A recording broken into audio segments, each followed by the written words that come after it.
जिस प्रस्ताव को उन्होंने इससे पहले दिया था उसका पुनरीक्षण करेंगे। चूंकि अब्दुल वहाब साहब एक रैशनल हैं, इसलिए मुझे उम्मीद थी। आज थोड़ी निराशा हुई कि उन्होंने तो पुनरीक्षण नहीं किया। विपक्ष के साथी, खास करके मार्क्सवादी कम्युनिस्ट पार्टी के मेरे मित्र, आपकी मित्रता भी ज्यादा है, लगातार ऐसी बातें करते रहे जो उनके ही सिद्धांत के प्रतिकूल है। इसके पहले कि मैं थोक बातों को कहूं, मैं कुछ खुदरे मामले को सुलझा लेना चाहता हूं। जॉन ब्रिटास साहब ने कर्नाटक का उल्लेख करके एक मुद्दे को उठाया। मैं इन मुद्दों पर जाना नहीं चाहता था। जॉन ब्रिटास साहब को ध्यान होगा 1957 में जब केरल में चुनी हुई कम्युनिस्ट पार्टी की सरकार बनी और एमएस नमूद्रीपाद मुख्यमंत्री बने, तो नेहरू सरकार और नमूद्रीपाद की सरकार के बीच बोन ऑफ कंटेंशन क्या था? एक ऐसी शिक्षा पद्धति लाई पहली बार संसद के भीतर भारतीय जनसंघ के सदस्यों ने सीपीएम के उस शिक्षा नीति के प्रति अपनी सहानुभूति दिखाई, चूंकि उस शिक्षा नीति का उद्देश्य केरल में एक सेकुलर एजुकेशन लाना था। किन ताकतों ने विरोध किया? सड़क से लेकर सदन तक मुझे ब्रिटास साहब को बताने की जरूरत नहीं है, उपसभापति महोदय। संसद के डिबेट के पन्नों में वे सभी बातें उल्लेखित हैं। और सिर्फ उस शिक्षा नीति के विरोध के कारण और मार्क्सवादी सरकार को मैं उस वक्त के नमूद्रीपाद की सरकार को मैं दाद देता हूं कि एक सेकुलर इथॉस की शिक्षा लाने के लिए, जिसके लिए कर्नाटक सरकार ने पहल की कि शिक्षण संस्थाओं में भेदभाव ना हो, उस नमूद्रीपाद की सरकार को 1959 में उखाड़ कर फेंक दिया। उपसभापति महोदय, जो समाज, जो विचार, please John Brittas ji, please do not, जो राजनीतिक दल और जो नेता अपनी बुनियाद और विरासत को भूलकर संदर्भ के अनुकूल अपने आप को बदलता है, वह विचार, वह संगठन, वह दल, वह देश, वह सभ्यता का अंत होता है। हम जिस विचार के हैं, जिस संगठन के हैं, उसके विचार में माननीय प्रधानमंत्री श्री नरेंद्र मोदी जी ने कल इसी सदन में जब कहा, सबका साथ, सबका विश्वास, सबका प्रयास, सबका विकास, ये साथ, विकास, विश्वास और प्रयास है क्या है? जब भारत का संविधान बना और हमने अपने आप को गणतंत्र घोषित किया, उस संविधान में हम भारत के लोग, यानी हम भारत के लोगों ने, हम भारत के लोगों को संविधान समर्पित किया था। यानी वन नेशन वन पीपुल, एक राष्ट्र और एक जन की जो अवधारणा, जिसको संविधान सभा के उपाध्यक्ष डॉक्टर एससी मुखर्जी, जो आस्था से ईसाई थे, ये मेरे लिए दुर्भाग्य की स्थिति है। ऐसे नायकों के धर्म और आस्था का नाम आज विमर्श में लेना पड़ रहा है। विपक्ष यह स्थिति पैदा कर रहा है, जिन नायकों को हम उनके कर्तृत्व और व्यक्तित्व से जानते हैं, उन नायकों को हम आस्था और धर्म से जाने। एससी मुखर्जी जी ने कहा था, if we want to create one nation and one people, division of the people in the name of religion is detrimental and disastrous for a nation. Please no comment, और नो कमेंट। और Muslim league Bihar के अध्यक्ष तजामुल हुसैन संविधान सभा के सदस्य थे। तजामुल हुसैन ने संविधान सभा में जो बात कही, the term and concept of minority is a British creation. Britishers have gone with them, the term and concept of minority has gone. Please throw this term from your dictionary. Because we worship some religion from different perspective, that does not make me minority. सभापति महोदय, प्रधानमंत्री नरेंद्र मोदी जी के उस प्रयास, उस दृष्टिकोण पर आने से पहले इस देश की एक वैशिष्ट्य को, एक सौंदर्य को मैं बताना चाहता हूं। जब 1885 में कांग्रेस बना एक राष्ट्रीय मंच के रूप में, उसके पहले अध्यक्ष कौन हुए? WC बनर्जी। मैं उनकी आस्था नहीं बताना चाहता हूं, लेकिन आज आवश्यकता कभी कभी पड़ जाती है, ईसाई। दूसरे अध्यक्ष कौन हुए? दादा भाई नौरोजी। क्या थे? पारसी थे। तीसरे अध्यक्ष कौन हुए? बदरुद्दीन तैयब जी। क्या थे? मुस्लिम थे। चौथे अध्यक्ष कौन हुए? जॉर्ज उले। पांचवें कौन हुए? वेडरवन। और बाद में फिरोज शाह मेहता। किसी बहुमत के देश में किसी ने नहीं कहा कि हमारा अध्यक्ष नहीं। मेजोरिटी और माइनॉरिटी की परिभाषा क्या होती है? दूसरे उदाहरण को देखकर मैं अब समकालीन स्थिति पर आना चाहता हूं। 1885 में 72 डेलीगेट्स आए थे, उसमें 59 हिंदू थे, 2 क्रिश्चियन थे, 2 मुस्लिम भाई थे, 9 पारसी थे। और 1931 के सेंसस में पारसी की संख्या इस देश में 1,09,742 थी। जिस धर्मावलंबियों की संख्या 0.0047% थी, उसकी का रिप्रेजेंटेशन 9 था। मैं यह इसलिए कह रहा हूं कि इस देश में, इस देश की विरासत में, इस देश के इतिहास में, इस देश की परंपरा में भेदभाव इसके चरित्र में, इसकी चिति में, इसके मूल पिंड में रहा ही नहीं है। उसी विरासत को लेकर प्रधानमंत्री नरेंद्र मोदी जी चल रहे हैं।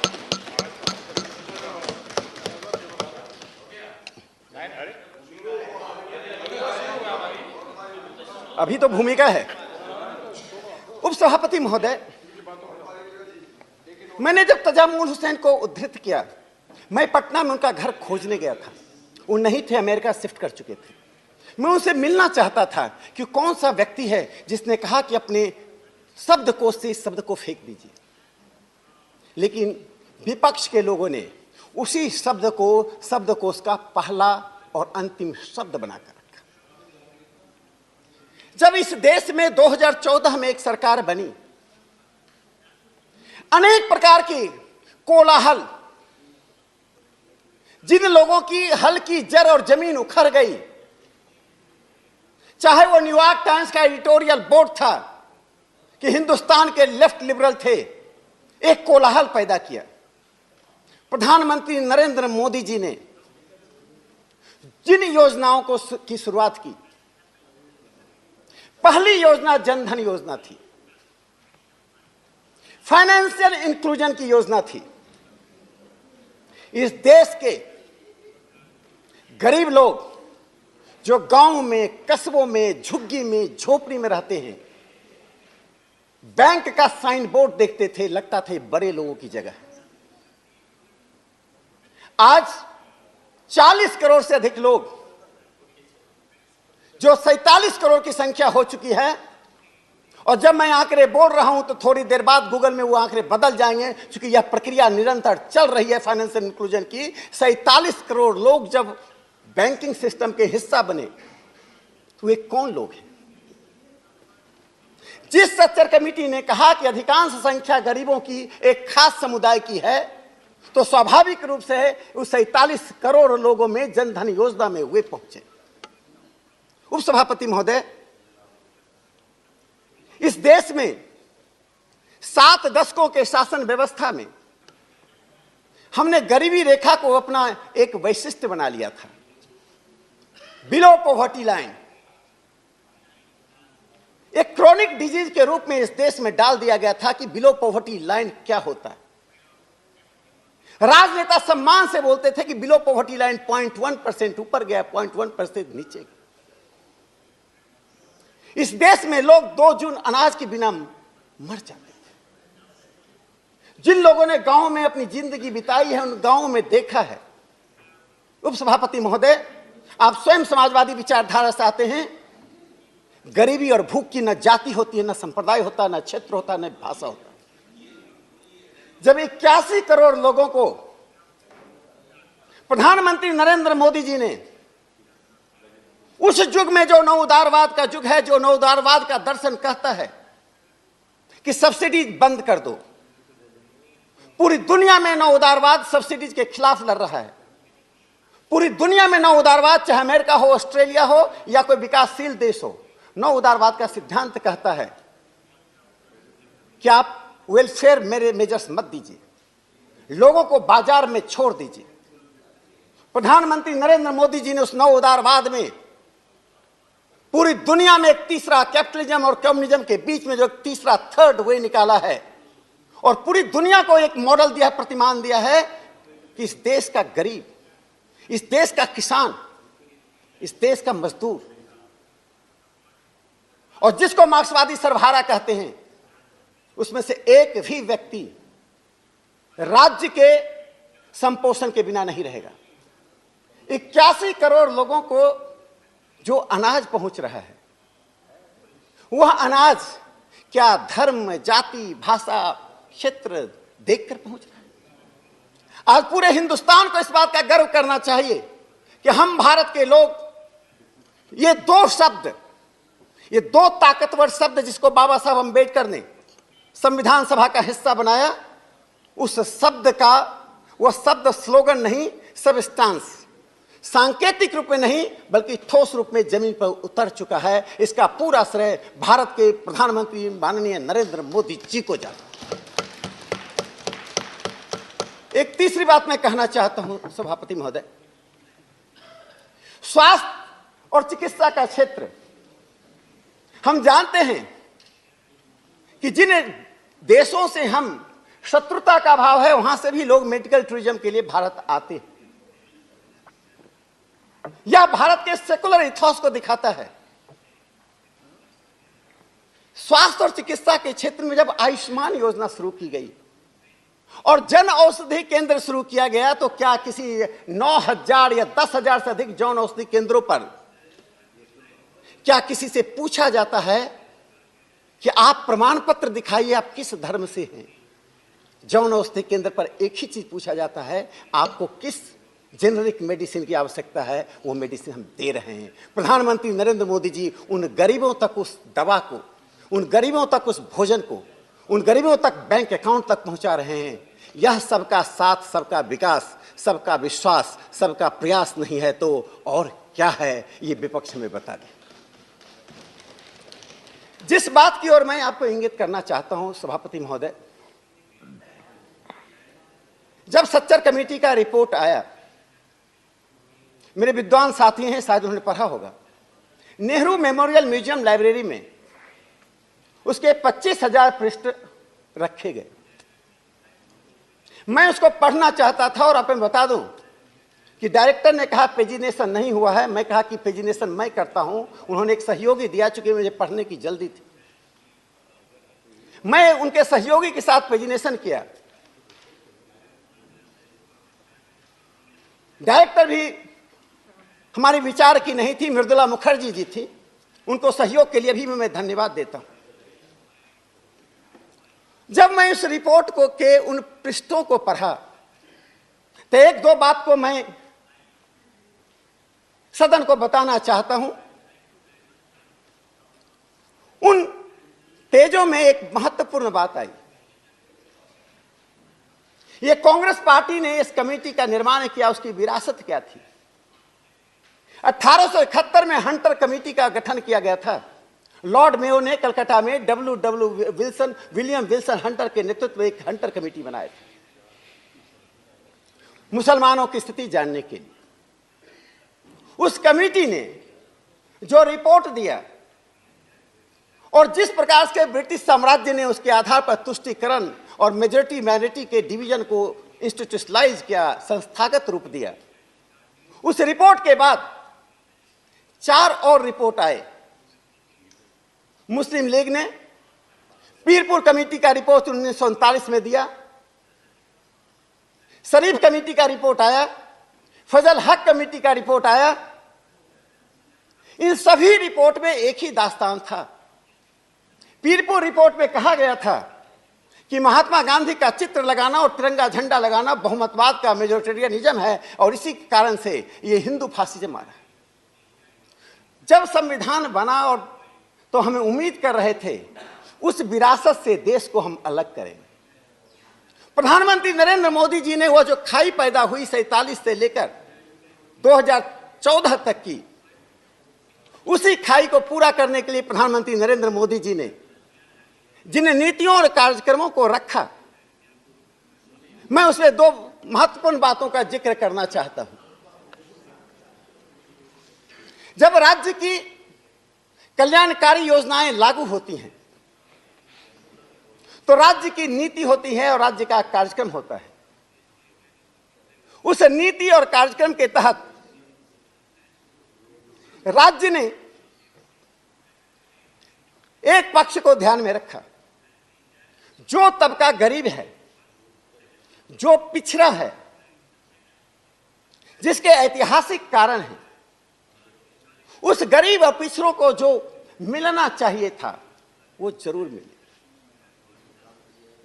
जिस ओबीसी के लिए बात की जा रही है उसके लिए ओबीसी कमीशन को संवैधानिक रूप दे दिया गया।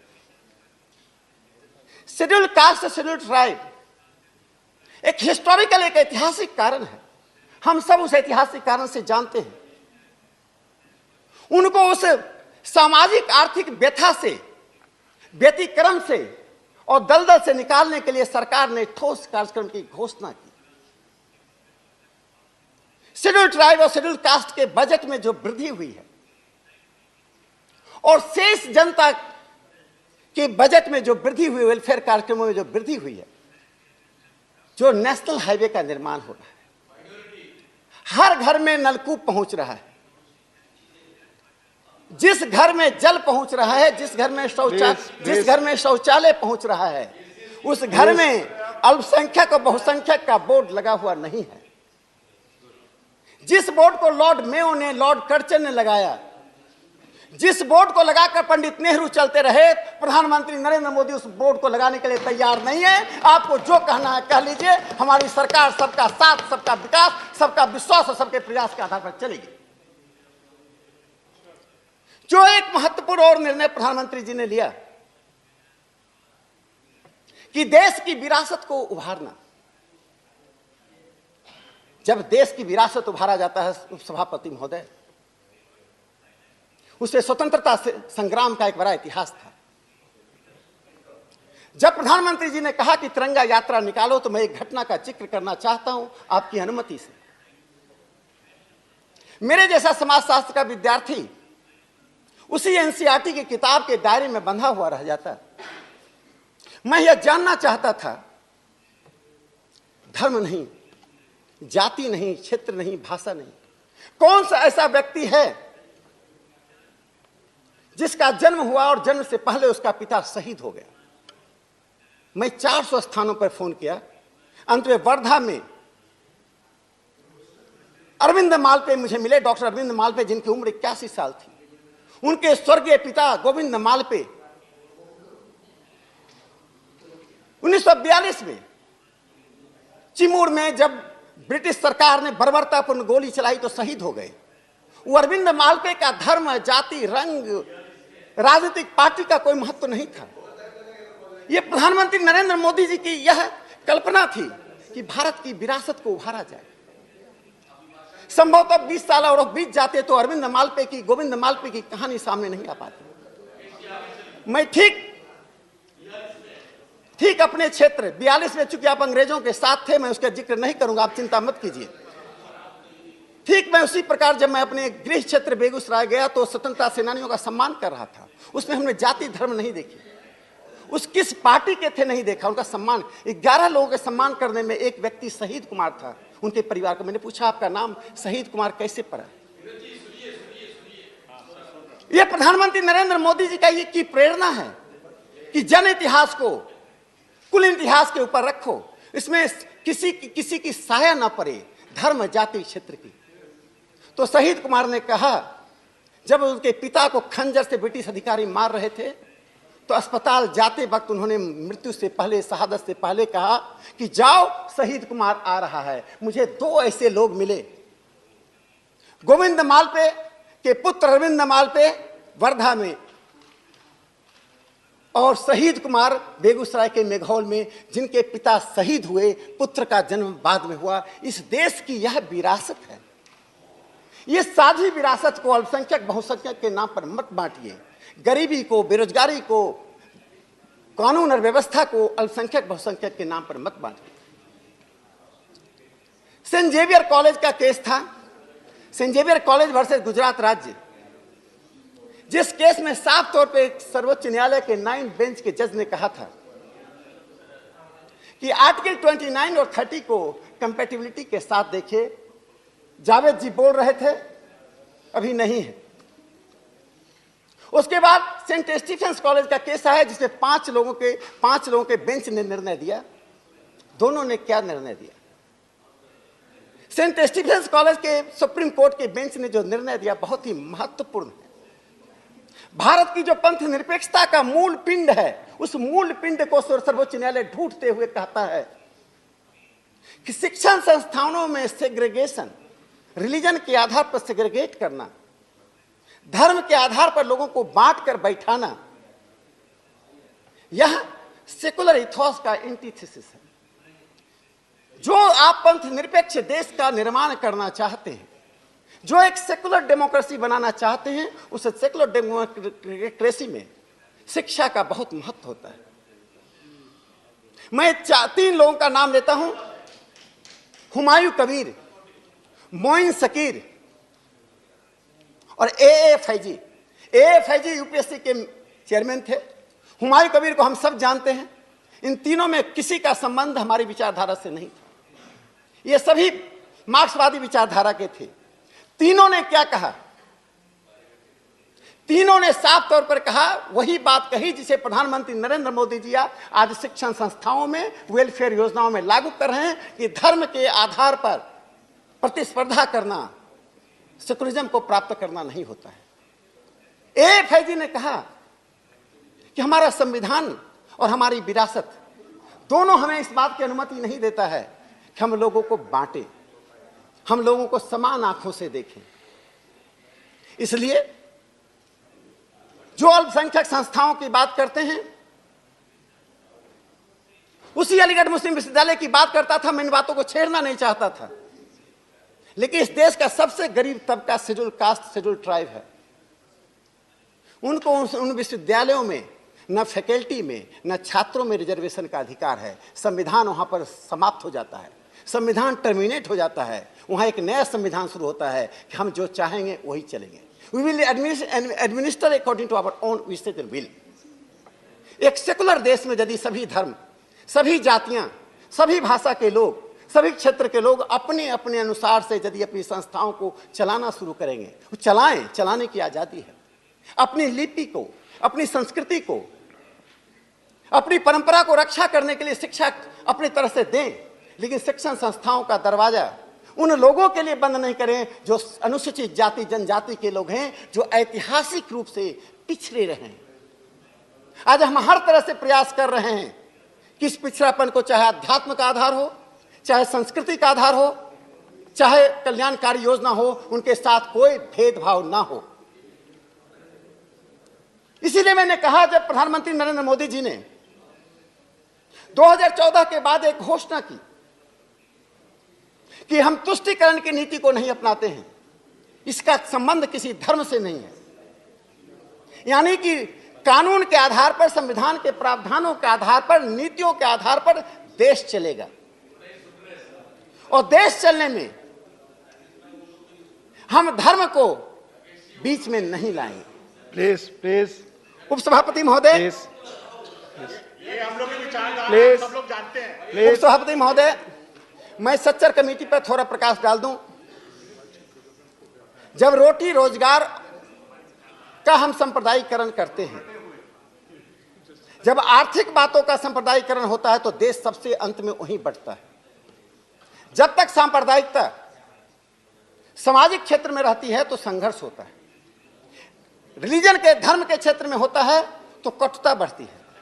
लेकिन जब आर्थिक क्षेत्र में सांप्रदायिकता का प्रवेश होता तो देश बट जाता है। आप 47 का इतिहास देख लीजिए, देश इसलिए बटा था कि हर जगह एक समानांतर बिजनेस चैम्बर बन गया।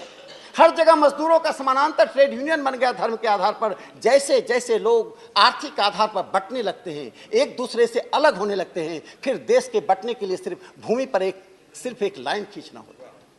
हम 47 के बाद हिंदुस्तान को उस त्रासदी से, उस यात्रा से गुजारना नहीं चाहते हैं। इसीलिए तो विभाजन विभीषिका दिवस के रूप में जो प्रधानमंत्री जी ने मनाने का निर्णय लिया, उसके पीछे कारण क्या है? इस देश की नई पीढ़ियां, posterity of India should not know what was the reason of partition of the country. जिस देश को बांट दिया गया, लाखों लोग घर विहीन हो गए, निर्दोष बच्चे और महिलाओं के साथ जो ज्यादती हुई, इसकी कल्पना तक नहीं की जा सकती है। क्या इस विभीषिका को हम जाने नहीं? क्या हम इतने विवेक शून्य हैं कि यदि जान लेंगे तो हम उस विभीषिका में पुनः प्रवेश कर जाएंगे? दो बातों के लिए जाना जाता है। कुछ लोग इसलिए जानना चाहते हैं कि उनको सांप्रदायिकता फैलाना होता है। हम लोग इसलिए जानना चाहते हैं कि हम ऐसी सांप्रदायिकता के विष को समाप्त करना चाहते हैं। इसलिए प्रधानमंत्री नरेंद्र मोदी जी ने वह निर्णय लिया जो 47 में जवाहरलाल नेहरू को लेना चाहिए था, जो बाद के प्रधानमंत्रियों को लेना चाहिए था, नहीं लिए। प्रधानमंत्री मोदी जी ने देश को बताया कि अपने इतिहास को जानो, अपनी विरासत को जानो। देश के, मैं जो सच्चर कमेटी की बात कर रहा था, उसके सचिव थे अबू सलेह शरीफ। उन्होंने 5 अगस्त लगातार पत्राचार डिफेंस मिनिस्ट्री से हुआ। स्वर्गीय प्रणब मुखर्जी जी उस वक्त डिफेंस मिनिस्टर थे। आपको आश्चर्य होगा, तीन मूर्ति में सारे डॉक्यूमेंट पड़े हुए। मैं सन्न रह गया, मैं इसकी कल्पना नहीं किया। जब लगातार 12 पत्र गए आर्मी को, kindly provide the statistics of the Hindus and Muslim in the army. सम्मानीय जनरल जे सिंह जी सेना अध्यक्ष थे। 5 अगस्त 1905 को, 5 अगस्त 1906 को, सॉरी 2006 को,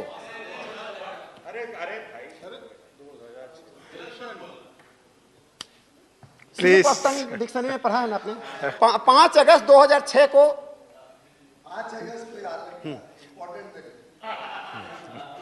जनरल केडीपी सिंह ने, major general KDP Singh ji ने अबू सलेह शरीफ को पत्र लिखा। उन्होंने कहा कि भारतीय सेना का एक ही चरित्र है, वह देशभक्ति। भारतीय सेना का एक ही सेवा शर्त है। सर, इस पे तो ताली मार सकते हैं, भारत की सेना की बात है। मैं अपने मैं अपने सदन के बेदम बातों पे तालियां नहीं बजेगी। पानी रखिए। मैं सदन के नेता माननीय पीयूष जी का धन्यवाद देता हूं। क्या उन्होंने सदन का ध्यान इस बात के लिए दिलाया कि ऐसे मुद्दे होते हैं जो राजनीति से ऊपर होते हैं। तो भारतीय सेना ने जवाब दिया कि हमारा चरित्र देशभक्ति है और हमारी सेवा की शर्त है कि अंतिम सांस तक भारत की संप्रभुता अस्मिता की रक्षा करना। इसके अतिरिक्त हमारे पास जाति धर्म का कोई संख्यात्मक आधार नहीं। और अंत में भारत की सेना ही एकमात्र संगठन है जिसने सच्चर कमेटी के सभी प्रकार के अनुरोधों दुराग्रहों के बावजूद स्टैटिस्टिक्स नहीं दिया। मैं अभी भी भारत की सेना का अभिनंदन करता हूं, बधाई देना चाहता हूं। कुछ समय की सरकार की उस दुराग्रह को, सांप्रदायिकता को, सेना में सांप्रदायिकता के विस्मरण करने को रोकने का काम किया। मैं जनरल जे सिंह जी को इसके लिए बहुत बहुत अभिनंदन करना चाहता हूं। सभापति महोदय, समय सीमित है। प्लीज आपस में बात नहीं, प्लीज। समय सीमित है। मैं 2 घटनाओं का जिक्र करके बैठना चाहता हूं। पहली बात, देश आजाद हुआ। स्वाभाविक था, भारतीय जनसंघ की संख्या छोटी थी। हमारी भूमिका देश की राजनीति में छोटी पार्टी होने का कारण सूक्ष्म थी। जो स्थूल रूप में थे, मैं उनका नाम लेना चाहता हूं, राम मनोहर लोहिया जी। समाजवादी नेता थे जिन्होंने रामायण मेला बाद में शुरू की। राम मनोहर लोहिया जी ने हिंदुस्तान टाइम्स को एक स्टेटमेंट, अखबारों को एक स्टेटमेंट जारी किया, सभी अखबारों को, 1947 में अक्टूबर के महीने में 28 अक्टूबर को। घटना यह घटी कि लखनऊ और दिल्ली में दो धर्म के आधार पर कॉन्फ्रेंस हुए, और कॉन्फ्रेंस किसके द्वारा हुआ उस इतिहास की घटना को जानिए, उसमें कोई सांप्रदायिकता नहीं है। हमारे समाजवादी मित्रों को मालूम होगा, स्टेट्समैन 15 दिसंबर 1947 को आप पढ़ लीजिए, टाइम्स ऑफ इंडिया 15 अगस्त 1947 को पढ़ लीजिए। देश बढ़ चुका था 15 अगस्त 14 अगस्त को, पार्टीशन हो चुका था। कराची में सम्मेलन हुआ, भारत के 120 मुस्लिम लीग के प्रतिनिधि गए। जिन्ना ने निर्णय लिया कि हिंदुस्तान के मुस्लिम लीग का अध्यक्ष मद्रास मुस्लिम लीग के अध्यक्ष होंगे और लियाकत पाकिस्तान के होंगे। जिन्ना ने कहा अपने पैर पर खड़े रहो, अपना नेतृत्व डेवलप करो, मौलाना आजाद से दूर रहो। वहां से निर्देश लेकर आए, उसी पार्टी की विरासत को लेकर हमारे अब्दुल वहाब साहब चल रहे हैं। उस विरासत को फेंक दीजिए, उस विरासत को फेंक दीजिए। आपकी जड़ में, जमीन में आजादी के बाद, प्लीज, आजादी के बाद, प्लीज, अरे बैठ जाइए, बैठ जाइए, मत चिल्लाइए, कुछ समझ लीजिए बात को। समझ लीजिए, आपस में बात नहीं, बैठिए, प्लीज, बैठिए, बैठिए, प्लीज, अरे बैठिए, प्लीज, बैठिए, आपस, अरे बैठिए, आपस में बात नहीं, प्लीज, ये सहमत की मीटिंग नहीं है, नो क्रॉस टॉकिंग, ये संसद है, सहमत की मीटिंग नहीं है, प्लीज, ये सहमत की मीटिंग नहीं है। प्लीज, अब्दुल वहाब साहब सामर्थ्यवान हैं अपनी बात को कहने के लिए। अब्दुल वहाब साहब को मैं बताना चाहता हूं, Abdul Wahab is there, he will defend himself, please. हाँ, he will reply, please, he will reply, please. सुन लीजिए, स्टेट्समैन ने वो न्यूज छापा, प्रथम पृष्ठ पर टाइम्स ऑफ इंडिया ने छापा कि एक दूसरे देश का प्रधानमंत्री हमारे देश के पॉलिटिकल पार्टी का नेतृत्व गठित करते हैं।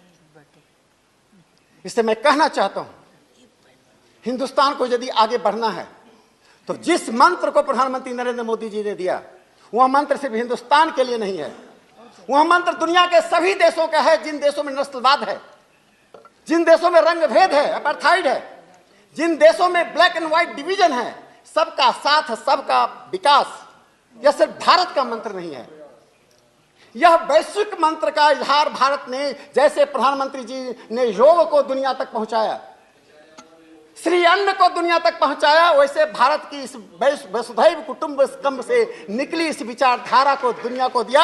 यह प्रधानमंत्री जी के द्वारा दुनिया को दिया गया एक महत्वपूर्ण योगदान है। सभापति महोदय, मैं जो बात कहना चाहता हूं, ये सदन मखौल उड़ाने की जगह नहीं होती। प्लीज, नो नो, इस मिस्टर सदन जॉन में ब्रिटास, हम please, nothing is going on record. जिस निरपेक्षता की बात मैं कर रहा हूं, उस निरपेक्षता को मैं परिभाषित करके सच्चर कमेटी के उस बात को फिर से एक बार दोहराना चाहता हूं।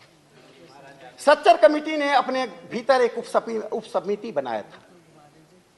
जो विद्वान हैं वो जाकर पढ़ें और संपर्क करें। उप समिति ने क्या रिकमेंडेशन दिया था? उस उप समिति ने कहा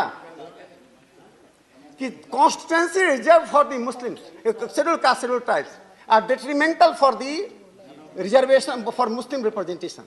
उसने यह भी कहा कि सभी ऐसे क्षेत्रों को मिलाकर ऐसी कॉन्स्टिट्यूएंसी का गठन करना चाहिए जिससे मुस्लिम रिप्रेजेंटेशन बढ़ सके। राकेश बसंत उस सदस्य थे सच्चर कमेटी के, वो अहमदाबाद मैनेजमेंट के मेंबर थे। उन्होंने पत्र लिखा, the division of works in Sachar committee is lopsided, some members have been given works which is beyond the terms and condition, some members are deprived from the work. इसका कोई उत्तर नहीं है। उपसभापति महोदय, सच्चर कमेटी के 400 पृष्ठों का डॉक्यूमेंट पढ़ जाइए, उसके दूसरे चैप्टर को पढ़िए। वो क्या कहता है कि अस्पतालों में किसी खास धर्म के लोगों को जगह नहीं मिलती, स्कूल के प्रिंसिपल खास धर्म के लोगों को बाहर कर देते हैं। क्या इस देश में एक भी ऐसे इंस्टांस को, घटनाओं को सच्चर कमेटी प्रस्तुत नहीं कर पाई? लेकिन सच्चर कमेटी ने डिवीजन के बीज को बोने का काम किया। जो काम पीरपुर कमेटी किया, शरीफ कमेटी किया, अबुल फैजल कमेटी किया और उसके पहले हंटर कमेटी किया, उसी की विरासत को लेकर सच्चर कमेटी चल रहा था। उस विरासत को हम खारिज करते हैं। हम अल्पसंख्यक बहुसंख्यक विभाजन को नहीं मानते हैं। हम वन नेशन वन पीपुल की अवधारणा को मानते हैं। सब तक अनाज पहुंचेगा, सब तक स्वास्थ्य पहुंचेगा, सबके प्रयास को शामिल किया जाएगा, सबके विश्वास के साथ देश आगे बढ़ेगा, तभी हम भारत के लोग कहलाएंगे, अन्यथा खंडित रूप से हम देखे जाएंगे। और अंत में सिर्फ यह तजामुल हुसैन ही नहीं थे, संविधान सभा में नजीरुद्दीन अहमद थे, संविधान सभा में गुलाम रसूल थी। उन्होंने क्या कहा? उन्होंने कहा कि एक दूसरे का विश्वास लिया जाता है। आज प्रधानमंत्री नरेंद्र मोदी जी ने 2014 से लेकर 2022 तक ऐसे किसी कार्यक्रम के बारे में बताइए। जावेद भाई बता रहे थे कि स्कॉलरशिप का बजट कम हो गया। आपको मालूम है सभापति महोदय, एक ही व्यक्ति 4 स्कॉलरशिप लेता था। नाम को का परम्यूटेशन कॉम्बिनेशन बैठा के एक एक व्यक्ति को 4-4 स्कॉलरशिप मिलता था। भारत सरकार ने ऐसे लोगों को अलग किया तो बजट तो कम हो गए। हमने लोगों को कम नहीं किया। प्लीज प्लीज उपसभापति महोदय, मैं इसको प्रमाणिक रूप से ऑथेंटिकेट सोमवार को कर दूंगा। He will authenticate. सोमवार को He has told he will authenticate. ये आप जाइए, लोकसभा राज्यसभा के प्रश्न उत्तर में ही आ गए, मुझे बहुत दूर जाने की जरूरत नहीं पड़ेगी। आप ऑथेंटिकेट कर दें। जिन लोगों को दर्द होता है, जिनकी दुकानें बंद हो रही हैं, प्रधानमंत्री नरेंद्र मोदी जी की कल्याणकारी योजनाओं से जो समाजवाद के नाम पर महलों में रहकर समाजवाद का नाम लेते थे, विलासिता का जीवन देकर समाजवाद का नाम लेते थे, जो एनजीओ चलाकर इस देश में समाजवादी बनते थे, उन सब के दुकान को प्रधानमंत्री नरेंद्र मोदी जी ने बंद कर दिया। तो देश में हो विदेश में हो, उनके पेट के दर्द को हम समझते हैं और इसके लिए उनके लिए दवा भी हमारे पास है, चिंता ना करें। इसलिए मैं सदन से अपील करता हूं, यह सदन वह है जिसने बाबा साहब अंबेडकर के ड्राफ्ट कॉन्स्टिट्यूशन को मंजूर किया था, जिसमें अपने अंतिम भाषण में कहा था, इस देश को खतरा बाहर की ताकतों से नहीं है, आने वाले समय में इस देश की संप्रभुता को खतरा यहाँ के मीर जाफरों और जयचंदों से है। ऐसे मीर जाफर जयचंद से देश बचे, देश सही रास्ते पर चले। प्रधानमंत्री नरेंद्र मोदी जी की ऐसे कल्याणकारी योजनाओं के साथ आप खड़े होइए, जनता में आपका विश्वास बढ़ेगा, आपकी विश्वसनीयता बढ़ेगी तो आपका अस्तित्व भी थोड़ा जमेगा। जितना आप विरोध करेंगे आपका अस्तित्व मिटता जाएगा। मिटते हुए अस्तित्व को यदि आप नहीं देख पा रहे तो इसमें मैं कुछ नहीं कर सकता हूँ। इसी के साथ मैं अपने शब्दों को विराम देता हूँ। धन्यवाद।